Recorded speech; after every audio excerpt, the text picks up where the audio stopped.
ஆமை ஒண்ணு ஆத்த கடக்கிறதுக்காக தண்ணியில இறங்குது. அப்போ ஒரு தேள் வேகமா ஓடி வந்து, ஆமையண்ணா, நான் அவசரமா அக்கறைக்கு போக வேண்டி இருக்கு. உன் முதுகுல ஒரு ஓரமா இடம் கொடுத்தன்னா நான் பாட்டுக்கு அமைதியா அக்கறை போய் சேர்ந்துருவேன் அப்படின்னு சொல்லுச்சு. இதை கேட்டதும் ஆமைக்கு பாவமா தான் இருந்தது. இருந்தாலும், உன்னை பார்த்தா எனக்கு பாவமா தான் இருக்கு, உன்னை முதுகுல ஏத்திக்கிறேன், ஆனா வழியில ஏதாவது சேட்டை பண்ண அவ்வளவுதான் அப்படின்னு சொல்லிட்டு தன்னோட முதுகுல ஏத்திக்கிச்சு. தேலும் சந்தோஷமா ஏறி உட்காந்துக்குச்சு. கொஞ்ச தூரம் போனதும் தேலுக்கு ஒரு சந்தேகம். பாறை மாதிரி இருக்குதே இந்த ஓடு, இதுல நாம கொட்டினா ஆமைக்கு வலிக்குமா அப்படின்னு. சரி, லேசா கொட்டி தான் பாப்பமே அப்படின்னு மெல்ல ஒரு கொட்டு கொட்டுச்சு. டேய், என்ன பண்ற அப்படின்னு கேட்டுச்சு ஆமை. இல்லைன்னு தெரியாம கொடுக்கு பட்டுடுச்சின்னு சொல்லுச்சு தேலு. ஆமை இதை பெருசா எடுத்துக்கல.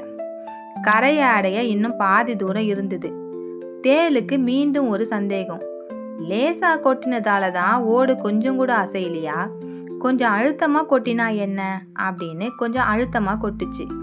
ஆனாலும் ஓடு கொஞ்சம் கூட அசையல.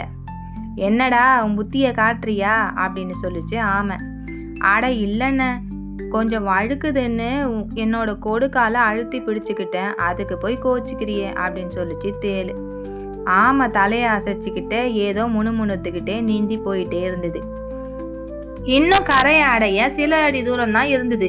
இப்போ தேலுக்கு தைரியத்தோட கொஞ்சம் அகங்காரமும் சேர்ந்துச்சு. நான் கொட்டினா எவ்வளவு பெரிய யானை எல்லாம் அலறி ஓடும், சின்ன மிருகமா இருந்தா வாயில நுர தள்ளி செத்தே போகும். இந்த தம்மா தூண்டு ஆமை கொஞ்சம் கூட அசைய மாட்டானே. இந்தா தோ கரையை நெருங்கிட்டேன், கடைசியா ஒரு கொட்டு கொட்டி தான் பார்க்கலாம் அப்படின்னு தன்னோட பலத்தை எல்லாம் திரட்டி அழுத்தமா ஒரு போடு போட்டுச்சு. ஆமைக்கு இப்போ கோபம் வந்துச்சு. நீ சரியா வரமாட்ட போல இருக்கே அப்படின்னு கேட்டுச்சு. தேலுக்கு கரையை நெருங்கிட்ட சந்தோஷம்.